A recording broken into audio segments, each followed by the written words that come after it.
Hi, my name is Gabrielle Tilley. I'm the Governmental Affairs Director for UNT's SGA. A couple of days ago for our Inclusive Language campaign, I sat down with Dr. Pomerleau. He is an associate professor here at UNT's History Department.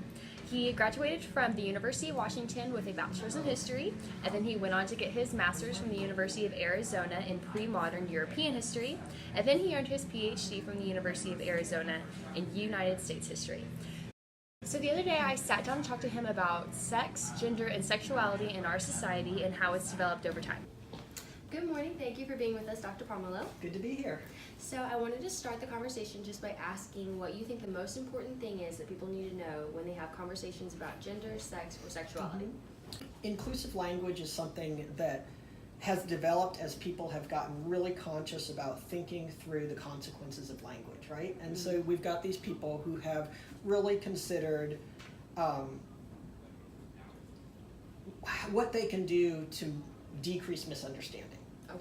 But one of the biggest problems is we don't all know that. So we may not be using inclusive language because we just don't know. It's something that's developed over time. And what prejudices do you think have led to exclusive language about gender or sexuality? I think that prejudging is the key there, that people tend to generalize from their own experience, and so they have a sense of social limits and what seems natural to them, and they assume that's true for everyone. But societies categorize people at birth into two or more genders, and also kind of have these expectations about what people therefore should do based on their gender. And people can get really invested in those divisions, even though we know from anthropology that cultures do this very differently across the world. That's good, because I did want to ask about the difference between sex and gender, because obviously we have male, female, and most people think that that's the only thing that you can be assigned at birth. But what do we know? Yeah, good. So for decades, people have been distinguishing among sex assigned at birth, gender identity, and gender expression. And I really like this graphic that I've put up with the gender unicorn from the Trans Student Educational Resources, because they're the only nationwide organization led by trans youth. And they have spent a lot of time thinking this through. So, plus it's cute, right? It is cute. So, right in the middle there, you've got sex assigned at birth.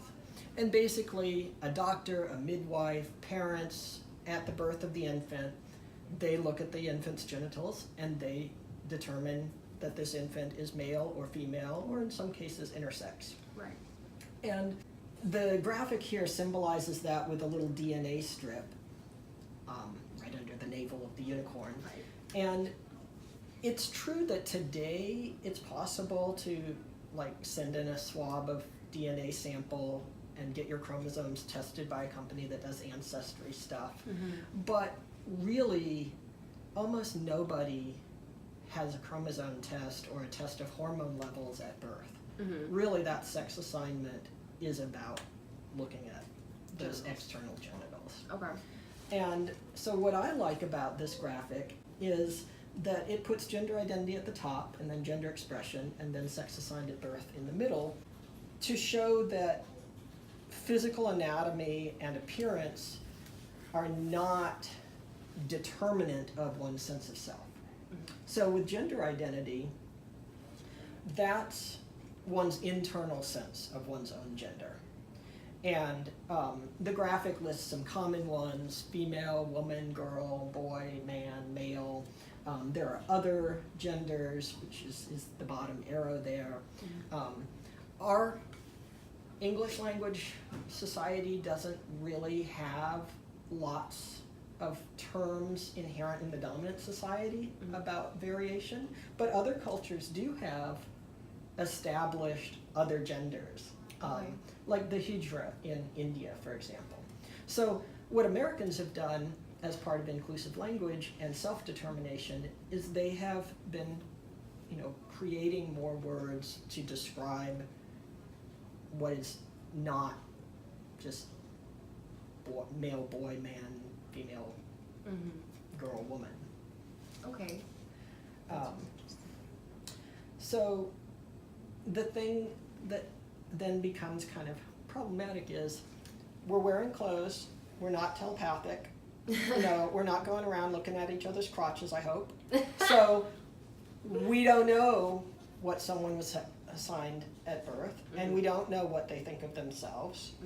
And so what we tend to look at is this middle one, gender expression. Okay. So we're tending to see how people are dressed, the clothing they've chosen, the hairstyles they have. Our culture has kind of gendered connotations to other things like voice or body shape. And whether someone looks or sounds one way or another may or may not reflect their own sense of their self, but all of us are making choices on how we present ourselves, and those are gendered. And so all of us are deciding how much we're trying to conform to the more kind of standard forms of looking masculine or feminine. So it's definitely a construct. Yeah, it's a construct, but deep, right? Not just kind of a flippant, oh, today I'll do this. That's hard because if you don't adhere to what most people might consider to be strictly feminine or masculine, there could be a lot of assumptions that are made about you that might not necessarily be true. Sure. Yeah. I feel like a lot of people might be affected by that on a regular day basis. Yeah, I think lots of people who were labeled female at birth and completely identify as a woman, they're still facing lots of pressures on exactly how they're going to show that to the world. Yeah. And for men too. Yeah. That's hard, and it's important that we talk about it. So, going along with that, what do you think are some appropriate ways to maybe refer to somebody who identifies outside of this gender binary? The graphic kind of leaves that open, but for people who don't identify as male or female, or man or woman, a common term today is non-binary. What I try to do is listen for how the person talks about themselves. So there are a lot of words like genderqueer, gender fluid, agender, bigender, trigender, pangender. I mean, the list goes on.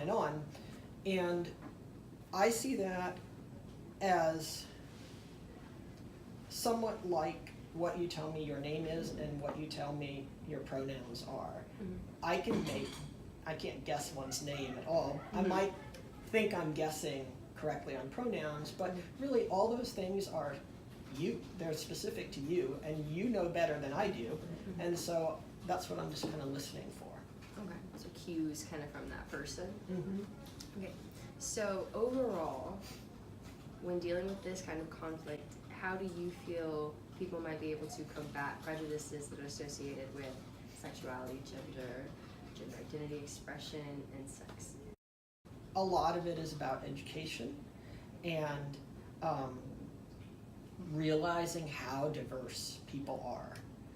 And so we can actively try to relate with every individual we encounter as someone who has inherent worth and autonomy, and not generalize based on our own past experience of ourselves or the people around us. We're going to encounter some people who are really staunchly going to refuse to acknowledge that inherent worth. And that's why we need civil rights laws, right? So that people can't be discriminated against in their jobs and housing and healthcare just based on who they know themselves to be. Do you want to point out as the last minute thing that I feel like a lot of people may think that this kind of movement is rather recent when it's not. I know that we talk about it in our class, people being transgender, like it's come to light a lot more with maybe celebrities and other people speaking out about it, but this has been going on for a really long time, people not feeling comfortable being a man or woman and then that's it. Because we do talk about how you can be born as intersex. Sure, yes, you can. And so that's a phenomenon of natural diversity that's been around probably as long as humanity, but certainly we have evidence in ancient times. And we have evidence from about a quarter or a third of the Native American populations that they had gender systems that went beyond man-woman in that sense that this kind of Western system has. And who knows how many of those societies had that variation, because that's just what we now still have evidence for after European colonizers tried to eradicate that. Right. So that variation's been part of this land for centuries and centuries. But there was a kind of shutting down of discussion of that variation. So I think maybe the most important takeaway from this conversation is that you should just be aware of the other person. I liked what you said about giving everybody worth, you know, upon meeting them, knowing that what they think about themselves is important, and just trying not to put your own perspective onto another person. Right. Yeah, you have inherent worth whether or not I recognize it. And you have your own individuality and your own experience. And so I think we can get along better if I can recognize that. And then, you know, I'm going to mess up, right? Like, I'm not going to be able to figure out everything. But I think if you've got your heart in the right place, that goes a long way. I agree. That was very helpful. Thank you so much. Great to talk with you.